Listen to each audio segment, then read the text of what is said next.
Yeah. Family, y'all. Just keep it tight, keep it tight, keep it tight. Oh, right. Yeah. Here we go. I'm the Reverend Dr. Jamie Mathias, pastor of Holy Family Catholic Church in Austin, Texas. Today, as a parish, we celebrate the sacrament of reconciliation. That sacrament that we once knew as confession or penance.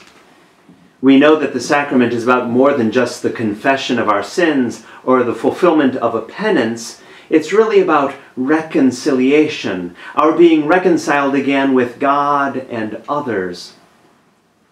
We've talked before about the root of that word, reconciliation.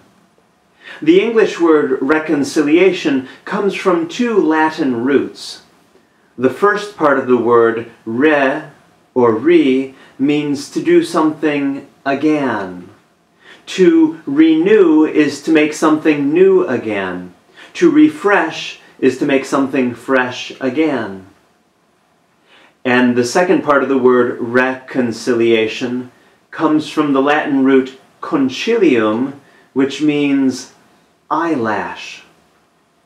When the bishops of the church meet in a concilium, in a council, they're literally eyelash to eyelash with one another.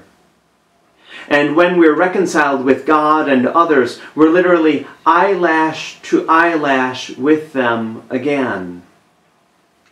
Yes, when we sin, it's like turning our back on God and others, and through the process of reconciliation, we turn toward them to be eyelash to eyelash again. That's the heart of the story of the prodigal son in Luke 15. It's the story of a young man who had turned his back on God and others, but who, in the end, turns around again to be eyelash to eyelash with them, to be reconciled with them. Today's readings give us a different image of sin and reconciliation, that sin is like death, and that reconciliation is like new life. In today's first reading, the prophet Ezekiel tells us, "I will open your graves and have you rise from them, and I will bring you back to the land of Israel. Then you will know that I am the Lord, when I open your graves and have you rise from them." Ezekiel was really talking about the experience of death that the Israelites had incurred through their exile, their deportation from their homeland. And he prophesied that the Lord would open their graves and would bring them back to life in their homeland of Israel. But isn't that how sin is as well? Sin sometimes holds us bound, far from the light. It's like being in a grave. And through reconciliation, the Lord brings us back to life. In his letter to the Romans, St. Paul similarly speaks of how it is that we are dead because of sin, but also how it is that the Spirit of the one who raised Jesus from the dead dwells in us and gives us life. That's reconciliation. It's a journey from death to life. Perhaps the best image of sin, though, comes from today's gospel, where Lazarus is bound head and foot, lying dead in a cold, dark tomb. Then along comes Jesus, the resurrection and the life, and what happens?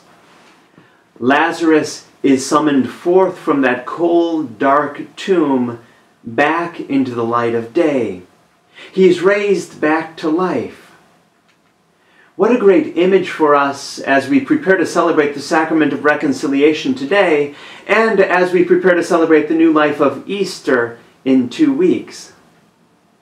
Though we were dead because of sin, Christ raises us back to life. Though we dwelled in the darkness of sin, through the sacrament of reconciliation, we're brought back into the light of Christ, into which we were baptized. But there's one more image of sin and reconciliation in today's gospel that shouldn't be overlooked. The fact that Lazarus was bound head and foot within that cold, dark tomb. Imagine Lazarus in that tomb, wrapped up, tied up in the funeral cloths that held him bound. Isn't that how sin sometimes is? Isn't it true that sin sometimes ties our hands and keeps us from being free? Isn't it true that we're sometimes wrapped up in sin? Hence the importance of the sacrament of reconciliation, because we figuratively untie ourselves from sin and death, and we bind ourselves back to God and others. What an image of being released from that which holds us bound, and of being bound back to God and others. Have you ever thought about the fascinating human invention that is the rubber band? What do we use rubber bands for? We use rubber bands to bind things together, to keep them together. We want to keep two or more objects together, and so we put a rubber band around them. And how do we say rubber band in Spanish? In Spanish, a rubber band is a liga.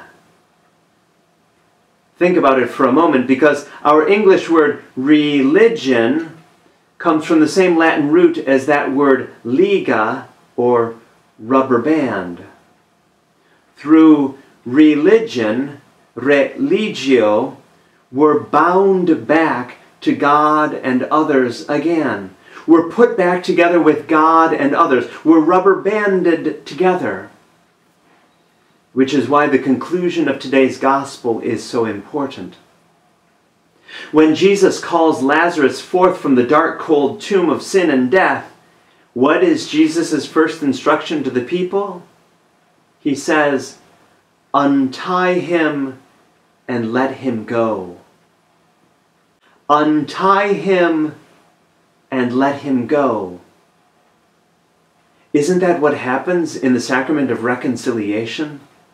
Though we were held bound by sin, though we were wrapped up in sin, though our hands were tied through sin, the rituals of religio, of our religion, help to unite us, to let us go, to free us back again, and to bind us back to God and others.